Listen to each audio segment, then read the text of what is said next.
Hello! வாங்க எனக்கு வந்த 1/2 கேஜி பர்த்டே கேக் பார்க்கலாம். இது வெண்ணிலா ஃப்ளேவர். இது ஃபர்ஸ்ட் பர்த்டே கேக் தான். ஸ்பெசிஃபிக்கா அவங்க எந்த ஒரு டிசைனுமே சொல்லல. நானா கூகுள்ல பார்த்து ஒரு டிசைன் போட்டுக்கிட்டேன். க்ரம் கோட் பண்ணிவிட்டு ஒரு 3 ஹார்ஸ் ஃப்ரிட்ஜில் செட் பண்ண விட்டுருவேன். அப்போ தான் நம்ம ஃபைனல் கோட் கொடுக்கும்போது ஸ்மூத் ஃபினிஷாக நமக்கு கிடைக்கும். நான் பேக்கிங் ஸ்டார்ட் பண்ண புதுசில் ஒரு கேக் ட்ரை பண்ணேன். எங்கள் ரிலேட்டிவ் ஒருத்தவங்களுக்கு பர்த்டேன்னு சொல்லிட்டு. அந்த கேக்லாம் வந்துட்டு இவ்வளோ நீட்டாலாம் நான் வந்துட்டு ஃபினிஷ் பண்ணலை. ஏதோ எனக்கு தெரிஞ்சதை நான் பண்ணி விட்டேன். இப்போ கொஞ்சம் பரவாயில்ல அப்படின்னு தோணுது. ஒயிட் கலர் க்ரீமை வந்துட்டு கொஞ்சமாக போட்டுட்டு அதை நல்லா பிளெண்ட் பண்ணி விட்டோன்னா நமக்கு ஒரு வேவி டிசைன் மாதிரி கிடைக்கும், ஒரு பீச் எஃபெக்டில். அப்புறம் வந்துட்டு அதை சுற்றி நாட் போட்டு எடுத்துக்கிட்டேன், ஒரு பின்னல் மாதிரி.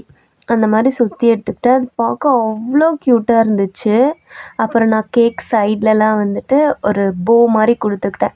அதை என்னால் கேப்சர் பண்ண முடியல. என்னோட பேஜ் செக் அவுட் பண்ணி பாருங்கள், ஜான்ஸ் பேக்கரின்னு. நான் பண்ண ஒர்க்லாம் எப்படி இருக்குன்னு சொல்லுங்கள். அண்ட் ஸ்க்ரீனில் தெரியிற நம்பருக்கு கால் ஆர் மெசேஜ் பண்ணி உங்கள் ஆர்டர் ப்ளேஸ் பண்ணிக்கோங்க. தேங்க்யூ.